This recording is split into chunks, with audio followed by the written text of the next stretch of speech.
清洗葡萄时，有人加小苏打，有人加盐，其实都不对。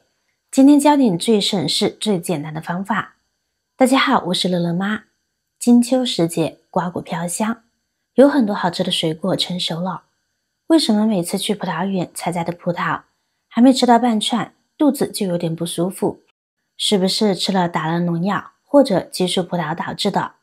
原因一半一半吧。没有清洗干净，也会导致拉肚子的。上面呢会有许多的细菌、虫卵和残留农药，有时缝隙里面呢还会有小虫子。为什么葡萄表面呢会有虫子虫卵呢？这是因为葡萄成熟后，由于糖分很高，很多虫子闻到味道后就会在葡萄里面居住并繁殖，所以吃葡萄时一定要彻底洗净。但葡萄颗粒小，还密密麻麻的，所以清洗葡萄成了一件非常棘手的事情。通常的清洗方法就是用流动水拿去冲洗，无论你洗几遍呢都洗不干净。很多人吃了葡萄后拉肚子，最主要的原因呢是没有清洗干净。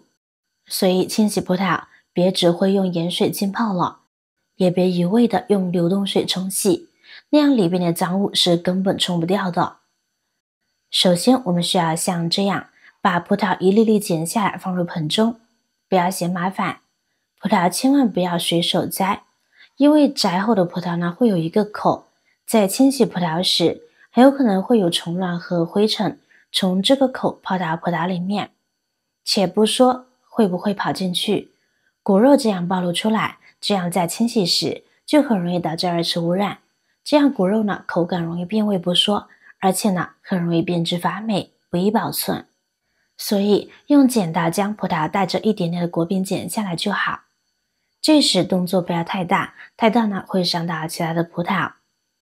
夏天天气热，植物特别容易招病虫，所以很多的水果蔬菜呢都会打上农药。在吃这些东西之前呢，一定要好好清洗。好了，这会儿我们来淘洗大米。大米是我们日常主食，每天呢都需要淘洗大米，所以呢也会产生很多的淘米水。淘米水浇花呢是大家普遍接受的说法。除此之外，淘米水还能用来清洗果蔬农产哦。是不是很多人都忽略了淘米水这个宝物？洗水果蔬菜超级干净，还有去除油污的功效，用来洗油碗去油又干净。我家的淘米水呢都是倒入大盆中，用作各种用途，好清洗无残留，干净又好用。因为淘米水呢属于碱性，可分解农产，并且有粘性，可吸附水果表面的化学物质。具体用法呢也很简单，我们只需要把淘米水呢倒入葡萄中，然后呢将其搅拌一下，浸泡个10分钟即可。葡萄外皮较嫩，如果搓洗力度不大呢就会破皮，但力度轻呢又会洗不干净外皮、泥土和白霜。这时呢就需要用到淘米水，这种粘性附着的特点呢来清洗葡萄。这样的方式来清洗，葡萄会变得超级的干净，孩子都可以放心的带皮吃。其原理特别简单，淘米水呢它的特性是大米表皮层溶于水后形成弱碱性溶液，可以综合分解农药残留中的酸性部分，而且对皮肤呢也没有刺激性，去污效果很好。它可以使粘在葡萄皮上的虫卵自动溜走，并且有很强的吸附性，用来清洗葡萄会把葡萄表面的脏东西吸附下来，这是单用盐水达不到的效果的。10分钟之后，我们可以清晰的看到有很多的虫卵、杂质全部都漂浮在这个水上面。我们再做简单的淘洗即可，不需要费力的去搓洗，也不会伤害到葡萄表皮。就这样不断的搅动，使葡萄颗粒之间呢相互摩擦，脏物自然能够有效脱落。不一会儿，水中就漂浮出很多黑色的脏东西，葡萄粒也开始变得晶莹剔透，肉眼都能够看得到的脏。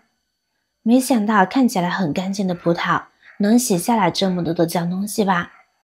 现在我们控出脏水，再把葡萄放入干净的碗中，这会儿往里边加入少许的食盐，再用清水调化开。把食盐搅拌溶解后呢，再浸泡5分钟。食盐水具有杀菌消毒的作用，有浓度的食盐水可以有效的消灭掉葡萄表面的细菌，这样清洗过后的葡萄呢，也可以多保存2天，保证葡萄的口感。时间到，再次把浆水倒掉，然后用清水漂洗1-2次，清洗工作就完成啦。哇，现在葡萄看着就很漂亮了。这样清洗过后的葡萄，放上几天呢，也不会出现腐烂的味道。控水捞出，沥干水分即可。现在葡萄就清洗干净了，每一颗都晶莹剔透，特别的有食欲。就连葡萄皮呢，都可以放心大胆使用了。不要觉得过程麻烦，毕竟是入口的东西，再怎么谨慎小心都不为过。尤其是家里有小孩子的，更应该注意食品安全卫生哦。葡萄皮内部呢，含有丰富的花青素，而花青素呢，又可以延长衰老、美容养颜。如果我们买的葡萄皮不是特别厚，味道也还可以的话，就连葡萄皮一起吃吧。你以为今天的内容就结束了吗？那你就错了。下面呢，再用葡萄给大家分享一道好吃的美食，是您平时愿意花钱为小朋友购买的哦。自己在家做，低成本大制作，相信您的家人会喜欢的。首先，我们将葡萄果皮剥下来，葡萄全身都是宝。俗话说，吃葡萄不吐葡萄皮。虽然果肉甘甜多汁，营养丰富，而葡萄皮看似微涩发苦，其实它的营养价值更高。我们将葡萄皮和果肉单独分离出来，各自放入碗中备用。水果美味不假，但这果皮也是宝物，其中花青素在里头扮演着重要的角色。用它们煮出来的汁水，不仅营养丰富，而且果香味浓郁。所以接下来把葡萄皮直接倒入锅中，再往里边加入600毫升的清水，记得加入1块黄冰糖提味，这样口感更美味。盖上盖子，我们开大火将其煮开。这个时间我们来切葡萄，将其对半切开，切成小块。